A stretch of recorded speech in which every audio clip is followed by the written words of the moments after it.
সবথেকে ভালো একটা সার্কিট, সবথেকে কাজীয় একটা সার্কিট যেটাকে বলে। এটাতে আপনি ডিসি 12 ভোল্ট দিলে, অর্থাৎ ডিসি 12 ভোল্টের চার্জার অথবা ডিসি 12 ভোল্টের ব্যাটারিতে কানেকশান দিলে এসি 220 ভোল্ট 35 ওয়াট আউটপুট পাবেন। এসি 220 ভোল্ট 35 ওয়াট আউটপুট পাবেন এই সার্কিটের মাধ্যমে। এই সার্কিটটা খুবই কাজের একটা সার্কিট। এখন বর্তমানে কারেন্ট যাবে অনেক বেশি, তো এই কারেন্ট যাওয়ার উপলক্ষে আপনারা এটা পারচেস করতে পারেন।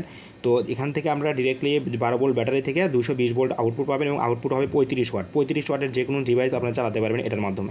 তো এখানে দেখেন আমরা এখানে যেহেতু কানেক্টর থাকে না, আমরা কানেক্টর লাগাই দেবো যাতে আপনাদের সহজ হয়। এখানে 12 ভোল্ট কানেকশন দিতে হবে। দেখেন এখানে লেখা আছে, লেখা আছে 12 ভোল্ট প্লাস 12 ভোল্ট মাইনাস। এখানে 12 ভোল্টের প্লাস, এখানে 12 ভোল্টের মাইনাস দিতে হবে। আর এসি তো নর্মাল দুইটা লাইনের যে কোনো একটা কানেকশন দিলেই হবে।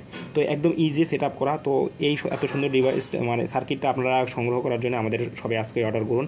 আমাদের দেওয়া নাম্বারে ফোন দিতে পারেন অথবা আমাদের দেওয়া ওয়েবসাইটে ভিজিট করতে পারেন। খুব সবচেয়ে কম দামে আমাদের সাইট থেকে সব কিছু পারচেস করতে পারবেন। তো দ্রুত দেরি না করে দ্রুত অর্ডার করে দিতে পারেন। ধন্যবাদ।